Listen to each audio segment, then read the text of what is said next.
rising to the occasion. It's Loaf.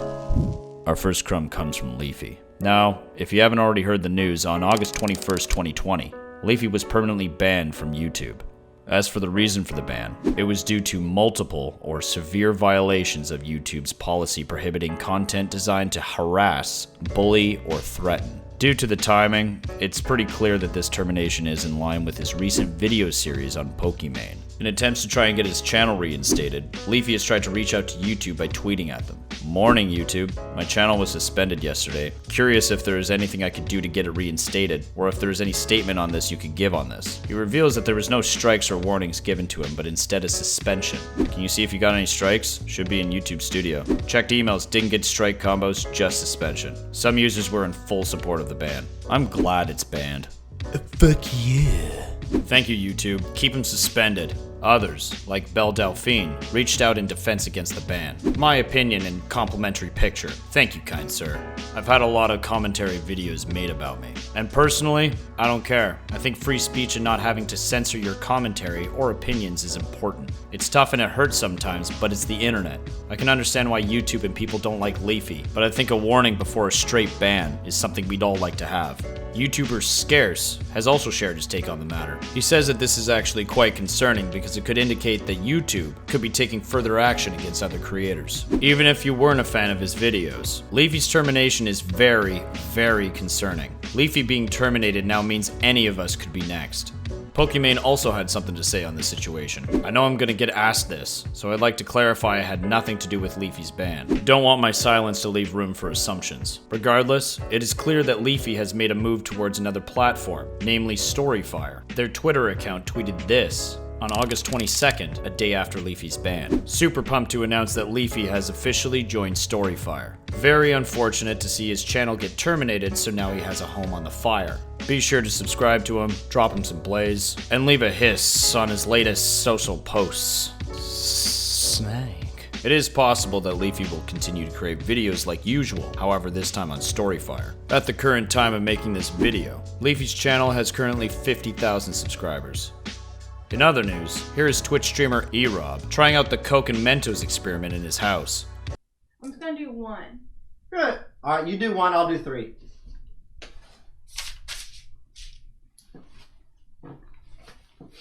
Ladies and gentlemen, for our first trick, So you just pop it in? you just pop it in.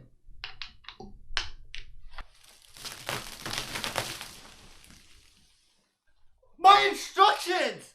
I was not expecting that much. Now that, folks, is some original content.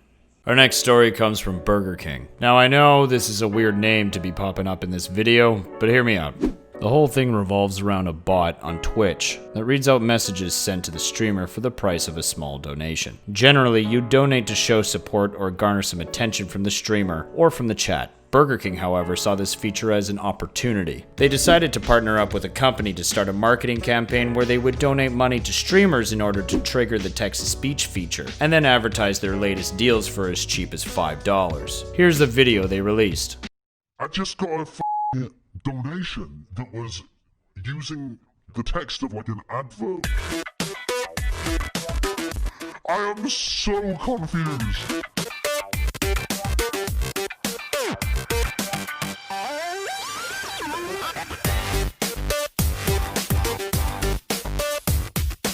Thanks for your stream, Poki. You're so welcome.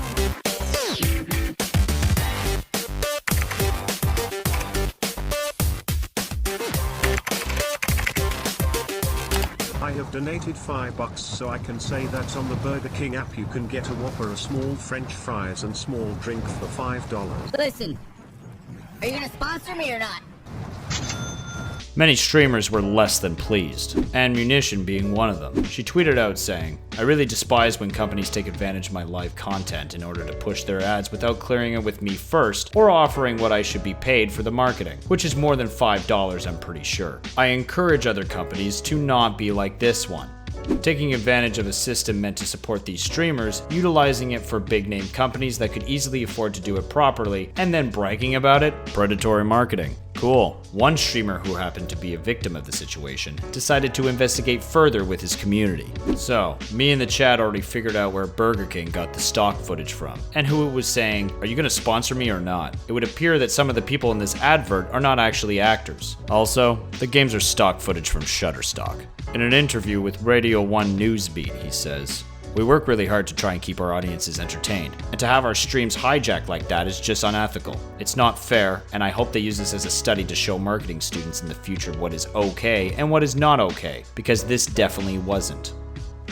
Now, if you guys remember, earlier this year in May, Faze Rug was doxxed on social media, where he had his address and personal information leaked. The initial incident involved a fan visiting his house twice over a 3-day period, and although Rug tried to decline, he attempted to guilt trip him while refusing to leave his property. The fan was eventually detained by a security officer, and was later discovered to be an escapee from a mental institution in Virginia. The scary part was that it wasn't just a single crazy fan. His address was leaked, which meant that he had to find a new home for the safety of his family. Crazy shit has gone down at my house since address got leaked, and last night was the last straw. I might do a little story time on it, but for now, time to find a new house. I'm also very upset because I finally grew to love this house I'm in, and it feels like home now. But shit happens.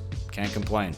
A TikTok revealing his address was now trending with over 10 million views. In his YouTube video where he reacts to the TikToks, he reveals that he has tried to ask the owner of the video to take down the TikTok. "Hey bro, I highly suggest you remove that TikTok. I know you probably think seeing 7 million views on your video is dope, but I'm having random people actually come to my house because of it. You wouldn't like that if it was happening to you, so out of respect, remove the video please. I'm sorry, it wasn't my intention, but of course, I will take it down."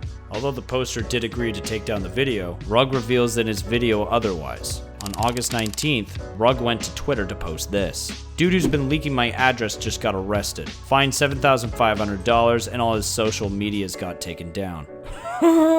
Doxing ain't cool. Tifu, who was a former target of swatting back in 2018, tweeted out in support of Rug. That's good news. Kids these days don't understand how serious some of that shit is. Now that there's been a case with legal consequences, hopefully users will think twice before attempting to reveal sensitive information about content creators online. So, what do you think? You think Leafy should have been banned? What do you think his ban means for the rest of the YouTube community? Are you thinking, man, I could go for some Burger King? Or, man, what an exploitative soulless corporation? Until next time, keep it fresh. See ya.